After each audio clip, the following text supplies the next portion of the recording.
In this video, I will explain the method of artificial fertilization of goldfish.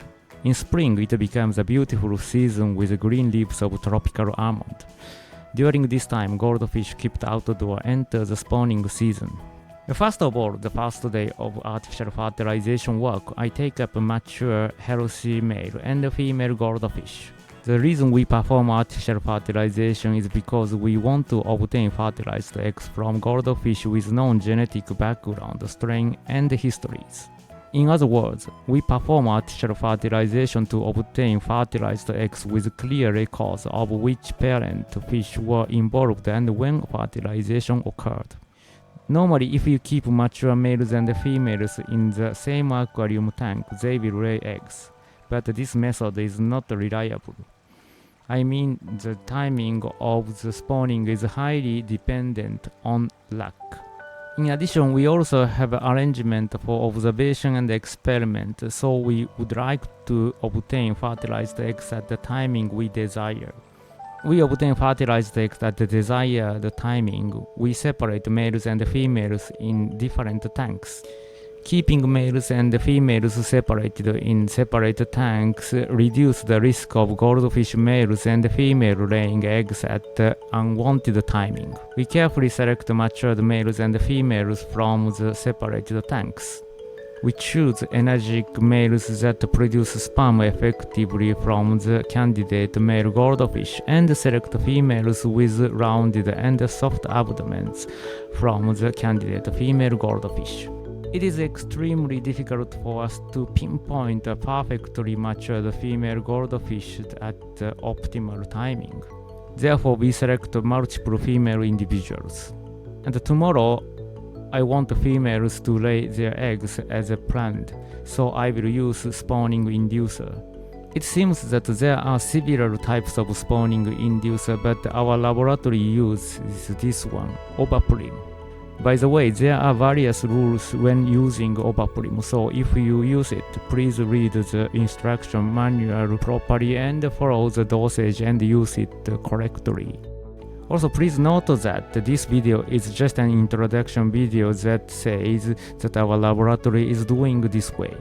When you give the ovaprim to female goldfish, the fish may become agitated, so it is best to gently let the goldfish sleep.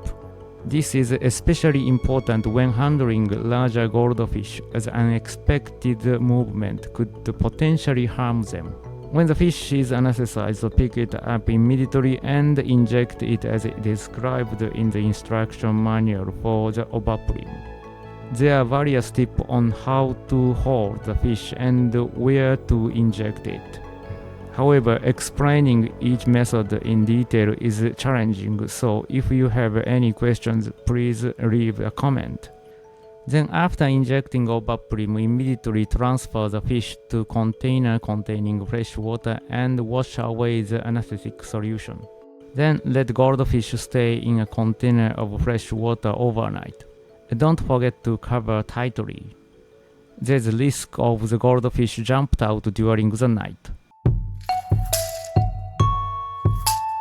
It's been overnight, let's start our work on the second day. Thanks to ovaprim, the female lay eggs. If you inject the male, you will get a lot of sperm. First take sperm from the male. This work also uses anesthesia to have the male quiet and in the meantime take the sperm into a syringe. The important point here is to make sure you properly wipe out the water drops from the goldfish's body. If water drops mix with sperm, the success rate of artificial fertilization will significantly decrease. Then use a syringe to collect sperm. At this time, lightly push the abdomen, and if sperm leaks out from the cloaca, suck it up with a syringe and repeat this process. And when you have collected enough sperm, let the male goldfish wake up from anesthesia and immediately return it to the aquarium. Another important point is that this syringe that takes sperm contains sperm extender. In other words, it contains something like a saline solution that keeps sperm active. Mix the extender and the obtained sperm well and store. If it is kept in the refrigerator at 4 degrees, it is sure you can use it again the next day. However, I'm wondering if sperm are active, so check the activity of the obtained sperm. Drop sperm on a glass slide and mix these with water on the cover glass. In the past, I used to observe the one male's sperm at a time, but recently I've been attempting to observe multiple sperms simultaneously for efficiency. However, when checking the sperm from multiple male goldfish, please be careful of contamination. Then, observe this slide glass under the microscope to confirm sperm activity. You can see how sperm moves around actively when mixed with water. Goldfish sperm loses its activity when it comes into contact with water. Therefore, the syringe containing sperm should be kept away from water at all times. Now, when the sperm is ready, we will proceed with the preparation of the egg. I use a plastic dish to observe the fertilized eggs, and I coat the surface of this plastic dish with tea. In nature, goldfish lay eggs on some kind of the substrate, such as aquatic plant. Therefore, the adhesive strength of goldfish egg is extremely strong and almost anything sticks to them. Therefore, it is possible to lay eggs on the root of these plants and observe them, but that is inconvenient when observing under the microscope. That's why I use this kind of plastic dish. However, if it sticks too strongly to the plastic dish, it will be inconvenient for the later work. So I will use tea this time in this way and coat the bottom of this dish to reduce the adhesive strength. When the plastic dish is ready, take the egg from female goldfish. Firstly, anesthetize and prepare a Teflon dish. When the anesthesia is effective, remove the water drops well before starting the egg collection. As in the case of sperms, if water drops touch the eggs before fertilization, artificial fertilization will surely fail. Therefore, it is necessary to wipe off the water drops from the female's body as well.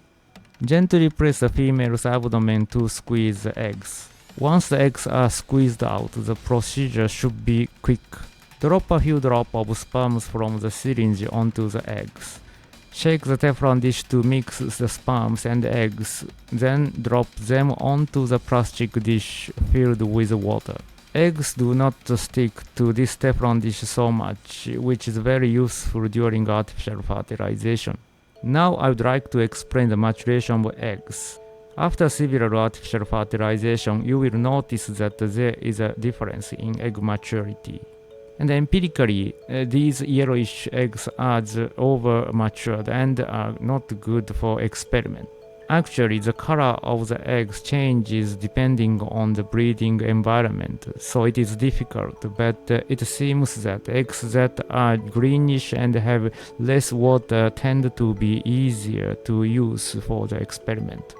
Spread the sperms and eggs onto the plastic dish, then wait for about 5 minutes. During this time, sperms that have come into contact with water move around and reach the eggs for fertilization. Then wash the fertilized eggs with bleach and tap water. The embryo inside is protected by a strong egg membrane, so it is good time to perform strong bleaching.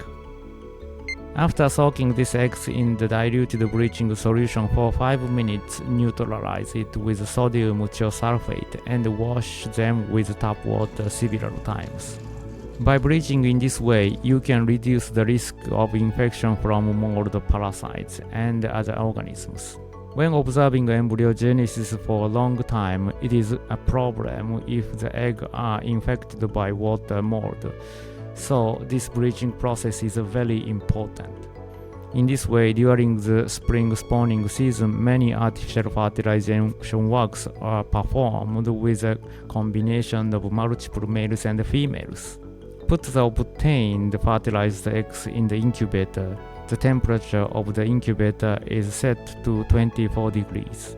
By doing this, you can predict the progress of embryogenesis. This makes it easier to plan observation and experiment on embryonic development. In this video, you should now have a good understanding of how artificial fertilization is conducted on goldfish. In our next episode, we will delve into observing the development of these fertilized goldfish eggs.